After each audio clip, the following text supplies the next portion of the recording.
ఇక రూప ప్రతాప్ దగ్గరికి వచ్చి ఈ విధంగా అంటూ ఉంటుంది. నాన్న, మిమ్మల్ని ఈ విధంగా చూస్తుంటే నాకు చాలా బాధగా ఉంది నాన్న. ఈరోజు మీ పుట్టినరోజు నాన్న. మీరు ఈ విధంగా ఈ విధంగా ఉండటం నేను చూడలేకపోతున్నాను నాన్న. ఈ ఈరోజు ఆ రోజులా ఉండుంటే ఇప్పుడు మీరు కేక్ కట్ చేస్తూ ఎంతో సంతోషంగా ఉండేవారు. అందరూ కూడా మిమ్మల్ని విష్ చేసేవారు. మీరు చాలా సంతోషంగా ఆ మూమెంట్ని గడిపేవారు నాన్న. కానీ ఈరోజు మీరు ఏమీ కాని వారిలా మీరిలా పడుకొని ఉండిపోయారు. కానీ నేను ఈరోజు నేనొక్కదాన్ని మీకు ఇలా ఒంటరిగా శుభాకాంక్షలు చెప్పడం కాస్త బాధగా ఉన్నా, కానీ ఈ కష్టాలు ఎప్పటికీ ఉండవని నాకు అనిపిస్తుంది నాన్న అని విధంగా అనుకుంటూ అలా బాధపడిపోతూ అలా ఏడుస్తూ ఉంటే అంతలో కన్నీటి చుక్క చెయ్యిపై పడుతుంది. అప్పుడు వెంటనే ప్రతాప్కి అలికిడి ఏర్పడుతుంది. అంతలో కళ్ళు తెరిచి చూడగానే రూప బాధపడిపోతూ ఉండటాన్ని చూసి, ఏమైందమ్మా రూప, ఏమైంది, ఎందుకమ్మా, ఎందుకు బాధపడుతున్నావు నాన్న, నాన్న అని విధంగా అంటూ వెంటనే ప్రతాప్ని గట్టిగా హక్ చేసుకుంటుంది. ఏమైందమ్మా రూప, పుట్టినరోజు శుభాకాంక్షలు నాన్న అనే విధంగా అంటూ అలా చెప్పగానే, అమ్మ రూప, అవును నాన్న, మీరు ఇలా ఏ కాని వారిలా మీరు ఇలా పడుకొని ఉంటే చాలా బాధగా ఉంది నాన్న అనే విధంగా అంటూ బాధపడిపోతూ ఉంటుంది. ఇప్పుడు ఎందుకమ్మా నువ్వు బాధపడుతున్నావు? అయినా అన్ని రోజులు ఇలాగే ఉండవు కదా. ఈరోజు మన పరిస్థితి ఇలా ఉందేమో, కానీ ఇంకొక రోజు మార్పు వస్తుందేమో. ఖచ్చితంగా మనం మళ్ళీ కోలుకుంటాం. అవునన్నా, నాకు తెలుసునన్నా, మీరు ఎంత కష్టం నుండి పైకి వచ్చారో నాకు తెలుసు అని రూప ఈ విధంగా అంటూ ఉంటుంది. అంతలో బస్తీ జనాలు అందరూ కూడా పెద్దయ్య పెద్దయ్య అని అంటూ పిలుస్తూ ఉంటే, నాన్న, ఏంటి నాన్న, మిమ్మల్ని ఎవరు పిలుస్తున్నారు నాన్న అని ఈ విధంగా అంటూ వెంటనే ఇక అందరూ కూడా అలా హాల్లోకి వస్తారు. ఎవరు నాన్న, ఎవరు పిలుస్తున్నారు? అప్పుడు విజయాంబిక వెంటనే, సుమ వెళ్ళి తలుపులు తీ అని అనగానే వెంటనే సుమ తలుపులు తీస్తుంది. అసలు ఇంత అర్ధరాత్రి పూట ఎవరొచ్చారు తమ్ముడు? అయినా ఇప్పుడు ఈ టైంలో ఎవరికి ఏం అవసరం ఉంది? ఏమో అక్క, వాళ్ళని లోపలికి రానిస్తేనే కదా తెలుస్తుంది అనే విధంగా ప్రతాప్ అంటూ ఉంటే అంతలో సుమ తలుపులు తెరవగానే, పెద్దయ్య గారు, పుట్టినరోజు శుభాకాంక్షలు పెద్దయ్య, పెద్దయ్య పుట్టినరోజు శుభాకాంక్షలు అనే విధంగా అంటూ ఈ విధంగా విష్ చేస్తూ ఉంటే విజయాంబిక దీపక్లు ఒక్కసారిగా షాక్ అయిపోతారు. ఏంటి మమ్మీ, 2 సంవత్సరాలుగా రాని బస్తీ జనాలు ఎప్పుడొచ్చారేంటి మమ్మీ? నాకెందుకో ఇదంతా ఆ రాజుగాడి పనే అని అనిపిస్తుంది మమ్మీ అని విధంగా అనగానే ఇక సూర్యప్రతాప్ అలానే షాకింగ్గా చూస్తూ ఉంటారు. ఇక అప్పుడు వెంటనే, పెద్దయ్య, మీతో కేక్ కట్ చేపియాలని మేము ఈరోజు వచ్చాం పెద్దయ్య అని అంటూ ఉండగా మరోవైపు దూరం నుండి రాజు చూస్తూ ఉంటారు. పెద్దయ్య గారు, నేనే ఈ విధంగా మీకు ఏర్పాటు చేశాను, కానీ నేనే చేశానని నిర్భయంగా మీ ముందుకు రాలేని పరిస్థితి నన్ను కట్టివేసింది. అందుకే ఈరోజు మీతో ఎలాగైనా కేక్ కట్ చేపించాలని నిర్ణయించుకున్నాను.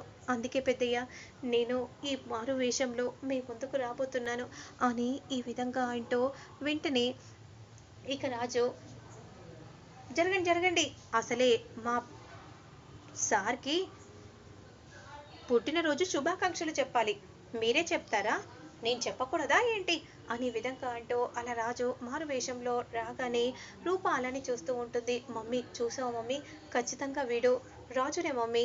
అవునరా, నాకు కూడా అర్థమైంది, కానీ నా తమ్ముడు తెలుసుకుంటే బాగుండేది. కానీ నా తమ్ముడు ఇప్పుడున్న టైంలో తెలుసుకోకపోవటమే మంచిది.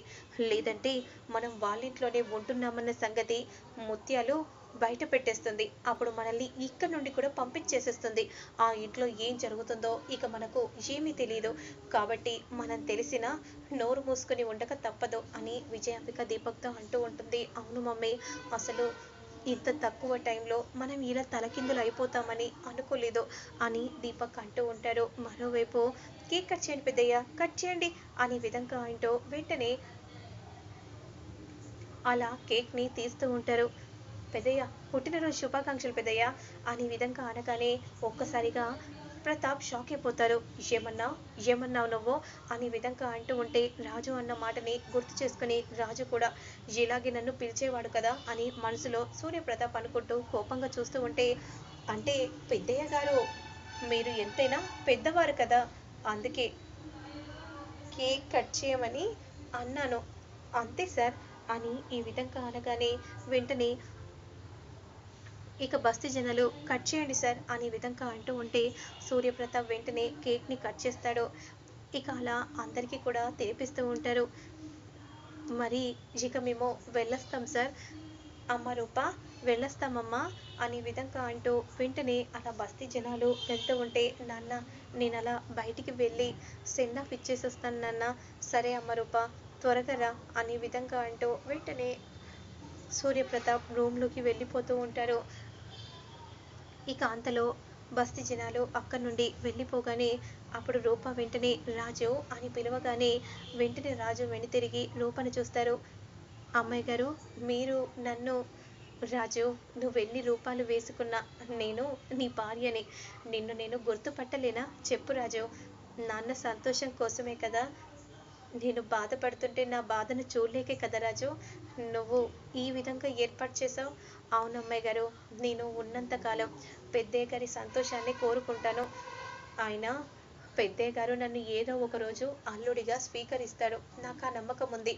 ఆ రోజు కోసం నేను ఇప్పటికీ నేను ఎదురు చూస్తూనే ఉంటాను అని రాజు చెప్తూ ఉంటాడు. ఇక అప్పుడు వెంటనే విజయాంబిక దీపక్లు వాళ్ళ మాటలన్నీ విని, చూసావా మమ్మీ ఎలా దొంగచాటుగా మాట్లాడుకుంటున్నారో, అసలు అలా అని కూడా రాజు మారువేషంలో ఉన్నాడని మనం చెప్పలేని దుస్థితిలో ఉన్నాం మమ్మీ అని ఈ విధంగా అంటూ ఉంటే, టైం రా అలాంటిది, ఇప్పుడు వాడు చక్రం తిప్పుతున్నాడు, మనం కూడా చక్రం తిప్పే రోజు ఏదో ఒక రోజు వస్తుంది, ఆ టైం కోసం ఎదురు చూస్తూ ఉండాలి, ఎదురు చూస్తూ ఉండక తప్పదు అని ఈ విధంగా విజయాంబిక అంటూ ఉంటుంది. ఇక మరోవైపు అమ్మాయి గారు, ఇదిగోండి అమ్మాయి గారు, పెద్దయ్య గారు ఈరోజు ఎలాగైనా ఈ వస్త్రాలను వేసుకునేలా మీరే చేయాలి, కానీ రాజు నేనెలా చేస్తాను, మీరేం చేస్తారో నాకు తెలియదు అమ్మాయి గారు, పెద్దయ్య గారు మళ్ళీ ఈ దుస్తువులను ధరించాలి, నా ఈ కళ్ళతో నేను మళ్ళీ పెద్దయ్య గారిని చూడాలి, సరే రాజు అనే విధంగా అంటూ వెంటనే ఇక రూప ఆ బట్టలని తీసుకొని లోపలికి వెళ్తుంది. ఇక మరోవైపు సూర్యప్రతాప్ ఫ్రెష్ అవ్వటం కోసం వెళ్తూ ఉంటే, నాన్న అనే విధంగా పిలవగానే, ఏంటమ్మా నాన్న మీరు ఫ్రెష్ అయ్యి రాగానే ఈ బట్టలు వేసుకోండి నాన్న, ఇప్పుడు ఇవన్నీ ఎందుకమ్మా, ఇప్పుడున్న పరిస్థితిలో ఇవన్నీ ఎందుకు చెప్పు, ఏదో నా చిన్న సంతోషం నాన్న కాదనకండి అని అనగానే, సరే అమ్మా అనే విధంగా అంటూ ఆ బట్టలను సూర్యప్రతాప్ తీసుకుంటాడు. ఇక వెంటనే రూప మాత్రం అలా సూర్యప్రతాప్ కోసం ఎదురు చూస్తూ ఉంటుంది. అంతలో బట్టలు వేసుకొని సూర్యప్రతాప్ అలా నడుచుకుంటూ వస్తూ ఉంటే పాత గతాన్ని తలుచుకొని చాలా మురిసిపోతూ ఉంటుంది. నాన్న మళ్ళీ మునుపటి తీరు వచ్చినట్టే ఉంది నాన్న, అవును తమ్ముడు ఏ మాత్రం తగ్గిపోలేదు, ఆ రాజసం, ఆ నడక, ఆ నడవడిక, అక్క ఏంటక్క, అవునరా తమ్ముడు మళ్ళీ నిన్ను మినిస్టర్గా అప్పుడు ఎలా చూశానో ఇప్పుడు కూడా నా కంటికి అలాగే కనిపిస్తున్నావు తమ్ముడు అనే విధంగా విజయాంబిక అంటూ ఉంటే, అంతలో రాజు కావాలనే చాటుగా ఉండి సూర్యప్రతాప్ను గమనిస్తూ ఉంటారు. సూర్యప్రతాప్ని చూసి, పెద్దయ్య గారు మీరు ఎప్పుడు నా కళ్ళ ముందు మీరు ఇలాగే ఉండాలి అని మనసులో రాజు అనుకుంటూ కంటతడి పెట్టుకుంటూ చూస్తూ ఉండిపోతాడు.